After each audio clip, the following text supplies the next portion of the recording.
En 2019, un periodista llamado Gabriel viajó hasta este Spark, Colorado, con la intención de investigar los rumores sobre el Hotel Stanley, un lugar célebre por haber inspirado a Stephen King a escribir El Resplandor. Su objetivo era escribir un reportaje sobre cómo las leyendas paranormales alimentan el turismo, pero lo que vivió allí superó cualquier expectativa. Al hospedarse en la mítica habitación 217, descubrió que no todas las historias eran fruto de la sugestión. Aquella noche lo marcaría para siempre y lo obligaría a aceptar que en algunos lugares los muertos parecen seguir reclamando su espacio.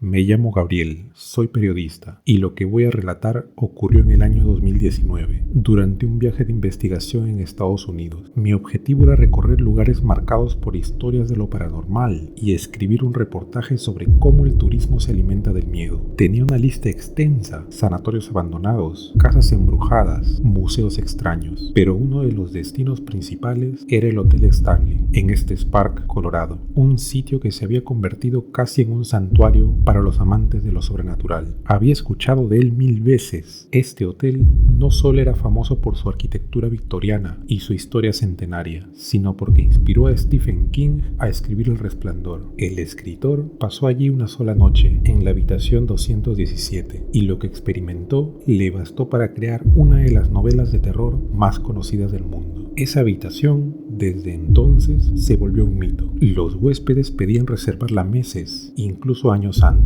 solo para sentir en carne propia lo que el maestro del terror había sentido. Y yo, que me jactaba de escéptico, estaba dispuesto a comprobar si la fama se debía a fenómenos reales o al puro negocio del miedo. El viaje hasta este Spark fue tranquilo, aunque largo. La carretera se estrechaba entre bosques de pinos y montañas nevadas que parecían cerrar el paso. La soledad del paisaje era hermosa, pero también inquietante. Kilómetros y kilómetros sin señales de vida, salvo algún coche ocasional. Cuando al fin llegué al pueblo, lo encontré pequeño, pintoresco, casi detenido en el tiempo. Y allí, alzándose sobre una colina, apareció el hotel. El Hotel Stanley imponía desde la distancia, un edificio blanco con techos rojos y columnas elegantes, extendido como un palacio en medio de la montaña. De día era hermoso, casi acogedor, como si perteneciera a otra época. Entendí al instante por qué tantos lo fotografiaban como si fuera un monumento, pero al mismo tiempo, mientras lo contemplaba desde el estacionamiento, me invadió la sensación de que había algo oculto en sus paredes, algo que no dejaba que la belleza fuera completa.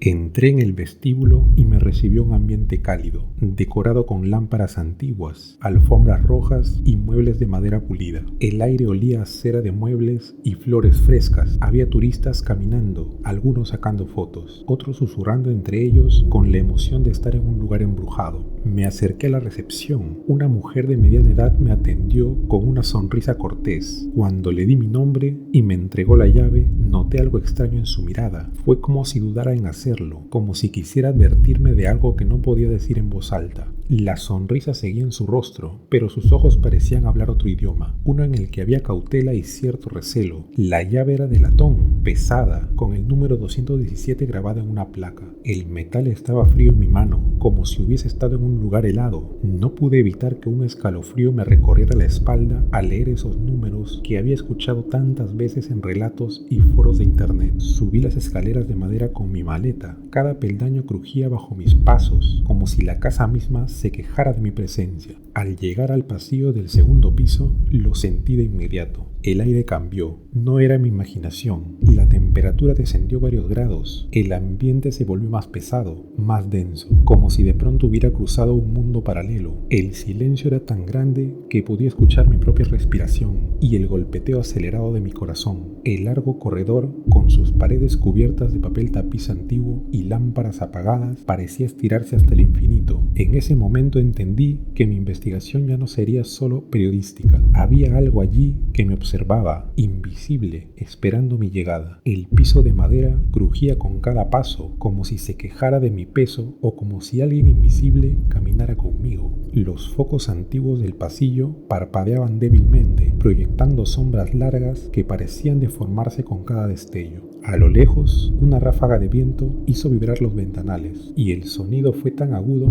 que por un instante me convencí de que alguien respiraba detrás de mí, acompañándome en silencio. Giré la cabeza más de una vez, seguro de que iba a encontrar a alguien siguiéndome, pero el pasillo estaba vacío, solo yo, las puertas cerradas y ese eco extraño que parecía responder a mis pasos. Cuando llegué frente a la puerta 217, el pomo de bronce estaba helado al tacto, como si hubiera estado expuesta a la nieve, aunque afuera el clima era apenas fresco. Aquella temperatura imposible me arrancó un estremecimiento que subió desde la palma hasta el cuello. La placa con el número parecía relucir más que las demás, como si tuviera luz propia, como si esa puerta supiera lo que escondía detrás. Dentro, la habitación parecía sacada de otra época. Cada detalle parecía detenido en los años 20. Muebles de roble oscuro, pulidos con tanto cuidado que todavía brillaban bajo la tenue lámpara de techo. Una cama enorme con cabecera tallada en arabescos y flores, tan grande que parecía más un altar que un lugar para dormir.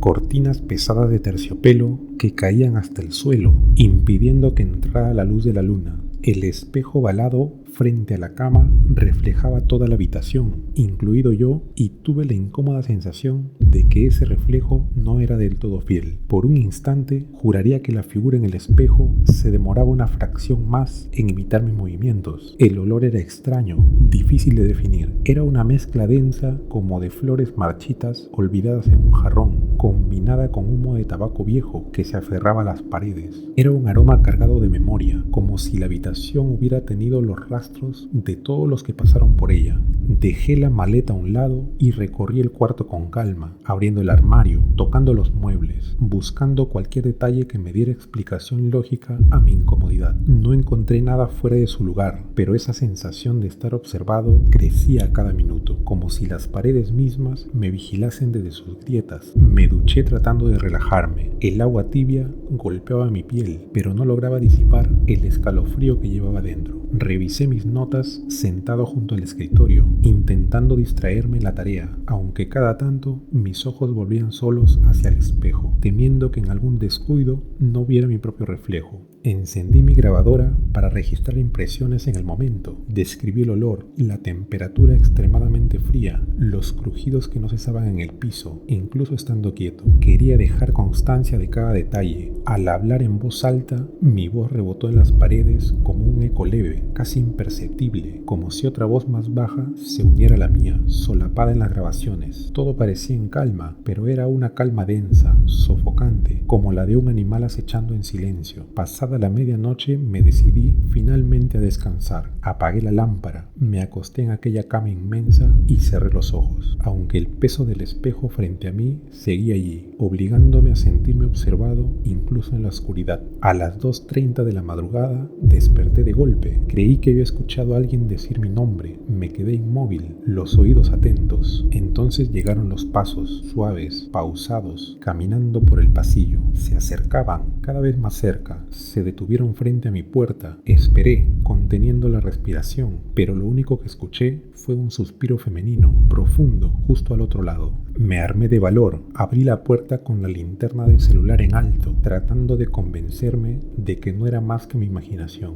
El pasillo estaba vacío, silencioso, iluminado apenas por la luz mortecina de las lámparas antiguas que chisporroteaban a intervalos. La alfombra gastada parecía extenderse como un túnel interminable, y por un momento juré que había sombras que se movían por sí solas, estirándose contra las paredes. Cerré rápido, con un golpe seco, temiendo que algo pudiera entrar. Cuando giré hacia el espejo, mi respiración se cortó en seco. Allí estaba, una mujer de pie justo detrás de mí, inmóvil. Llevaba un uniforme antiguo de criada, un delantal blanco amarillento por los años, el cabello recogido en un moño apretado, pero su rostro era lo peor, borroso, irreconocible, como si una neblina oscura lo cubriera, borrando cualquier rasgo humano. Su silueta parecía sólida, pero su cara era un vacío que devoraba la luz. Volteé de inmediato, con el corazón golpeándome las costillas, pero no había nadie. El cuarto estaba vacío. El espejo, sin embargo, seguía mostrando el eco de esa figura que ya no estaba allí. Me temblaban las manos sin control. Encendí todas las luces de la habitación,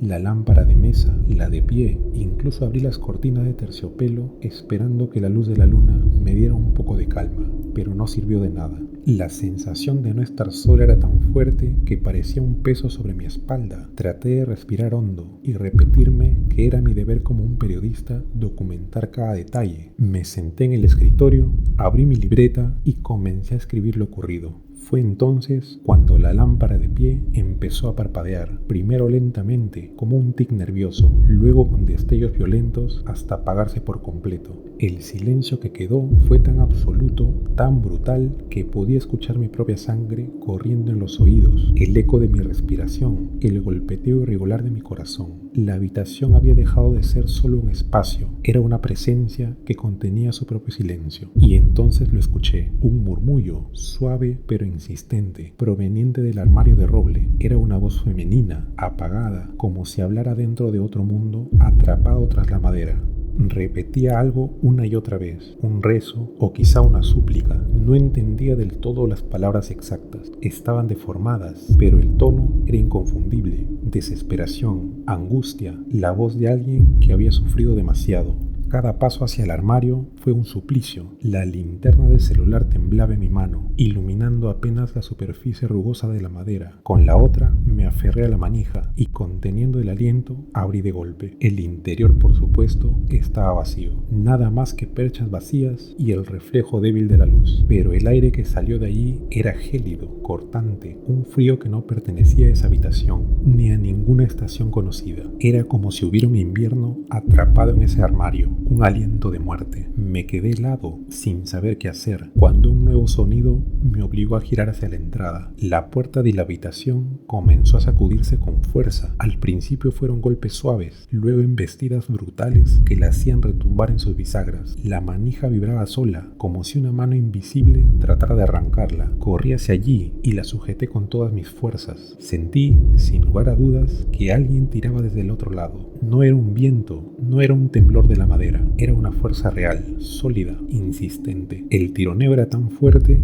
que mis nudillos se pusieron blancos de la presión. Grité con toda mi voz, aterrado, y seguí empujando contra la puerta, seguro de que en cualquier momento iba a abrirse y lo que estuviera afuera iba a entrar. Y de pronto todo cesó. El silencio volvió como un golpe seco. La manija quedó inmóvil, ni un solo ruido en el pasillo. Era como si nada hubiera pasado. Me quedé jadeando, empapado de sudor frío, con las piernas temblando tanto que apenas podía mantenerme en pie. Y aunque ya no había movimiento alguno, supe con absoluta certeza que la habitación seguía habitada, pero aquello solo había sido el principio. Abrí de golpe, pasillo vacío. El silencio era peor que el ruido. No pude dormir más. Me quedé sentado hasta el amanecer, con el rosario que siempre llevo en el bolsillo. Al bajar, la recepcionista me miró con expresión de compasión, como si ya supiera. Le conté lo que pasó, solo asintió y dijo: fue la señorita Wilson. Murió en esa habitación en 1911 por una explosión de gas. Nunca se fue. No sabía esa historia antes de entrar. La busqué después y todo coincidía. Volví a casa con material para mi reportaje, pero también con algo más: pesadillas. Por semanas soñé con la criada, de pie frente al espejo, sus ojos borrosos fijos en mí. En ocasiones despertaba convencido de que alguien se sentaba al borde de mi cama. Hoy, cada vez que alguien me pregunta si creo en fantasmas, recuerdo la sensación de esa puerta temblando bajo mis manos, esa voz suplicando en la oscuridad y esos ojos sin forma en el espejo. Y mi respuesta es siempre la misma: no lo sé con certeza, pero jamás volvería a dormir en la 217 del Hotel Stanley.